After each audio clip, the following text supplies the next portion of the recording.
I'm Timsley, and I'm back again with part four. I think yes, part four. I believe we're in part four. Anyway, we are up to creating a method to check to see if the username is taken or the email is taken. So let's do this. We can create a model and all that other stuff and put it in there. That's what she said. But for the sake of being lazy, I will just create it here. So I'll put public function username is taken, and then we need a input. Okay, and you guys should have had the helper to or the library for database. Okay, so we'll put a variable, and there's a shorter way of doing this, but I do it this way because I want to train myself to do this, but blah, blah, blah, blah, blah. Let's just do this. We're going to say query equals select star from users where username equals question mark, and then we're going to put RG for our arguments, and we're going to put an array. And of course there's a way easier way of doing this, but I'm training myself, and you guys probably aren't going to be typing all this, so yeah. And then we're going to put exec to execute, and we'll put this db query, and then we have to put rg for arguments, and or die mysql error. Alright, and let's just give you guys a little heads up what's going on. Okay, we're going to select everything from the users table where the username equals the input. Okay, so there's something in here now, but basically we're saying, you see how this is auto generated here, select star from users limit 0 to 30.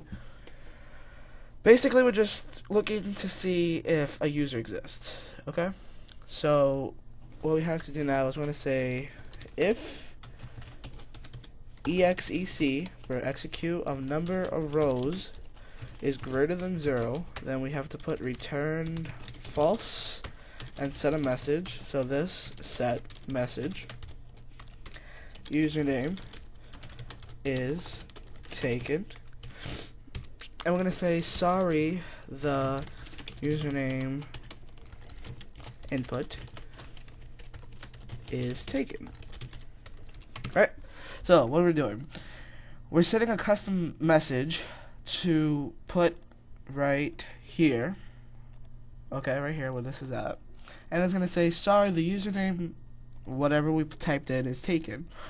Okay, else, and I don't know why I just got rid of that, else return true. Okay, so that was pretty simple. We're gonna go ahead and redo this, copy and paste, because we're lazy and there's no point of retyping this all again if we already did it before. And next up we're gonna exchange username for email. Okay, then we're gonna type in email here, and we're gonna change this to email, and here we're gonna say sorry, the email is taken. And if for some odd reason I do continue to do this tutorial series, I will add this. I'll say a href equals, and we'll put recover, well, we'll just put forgot password, and we'll put forgot password question mark, because I mean if you are putting in a certain email that seems to be already in the database, you obviously might have forgotten your password. So on that note, we'll leave it there. So that's pretty good. Let's see where we're at. 4 minutes. Okay, alright, let's build this fast. We're gonna make another method. This method is called, the last one, create user. What do we need? We need the username, the password, the email, and that's it basically. Okay, and we need to build another one of these. So let's go ahead and copy this and paste it here because I'm lazy. And we're going to change up the SQL statement. Okay. This one's going to be a lot longer. We're going to say insert into users. And now we need our fields. So username, password, email, date, I think level. Well, level's already in there, but I'll put IP. And then we have values. I don't know what the hell just happened there. Sorry. Values, and we'll put question mark, question mark, question mark, question mark, question mark. And that seems to be about right. And we're gonna put user, pass, email. I'll explain everything in a second, guys. Date, FJY. And what was the last one? IP, server, remote address. Okay. Let's do this. Alright, let's explain this. Alright, we're saying we're going to insert information into the users table, which is right here. And as you guys can tell, there's what's called a structure of it, which are columns and whatnot. And basically, we're going to put information into the user column, the password column, email, date, and IP column. Okay.